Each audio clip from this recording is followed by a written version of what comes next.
Kani kedai bati CTV, bat pidang pet yaki kubur baman kasni melawan Rashapi daga BDW International School Shillong, day boarding and daycare. Admissions open. Ringkat bat ke Orange Nissan Lum Sopo near Fire Brigade Shillong. Ha kajialang jong ke sarkar ke belalong ha ka arpway trek matau nailor arajar arpo. Kajialang ke baju syang man lakasngi tang khandiat por. Banyakran halor ke jinglong jingman ke jella halor uknyang jingpang COVID-19.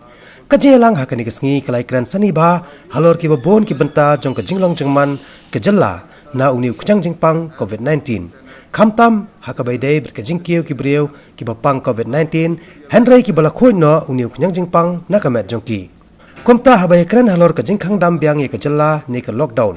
Nakalyang menteri rang ba kani ke jella ukonrat kongkal sangma ulaong ba ke lockdown kamdai kalat banyak kon ban pendo ye uni uknyang jingpang. Henry kadai tang kalat ban pensuki kajing sapriang. Namar kumba kalong menta kipat ba kidai ban snguthu ba uni uknyang jingpang undang yai don bet hangne bat kawai ke ba don kam kalong ba kinong snong kinlong ki ba pikir ye la ka jong ka koi ka khia.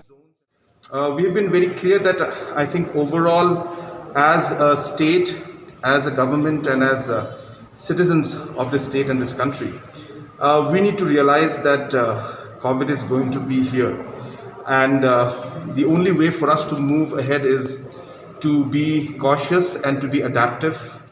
And lockdown is not really a solution, but it is only a mechanism to, in a way, delay some certain spreads and certain situations, but it's not really a solution. So therefore, the government is not for lockdown.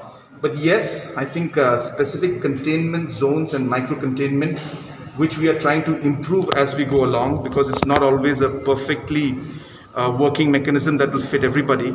But we need to realize that we cannot just simply close down the economy and the lockdown, but we need to learn to adapt to things and overall realize that this is here to stay and see how we can best adjust to the situation.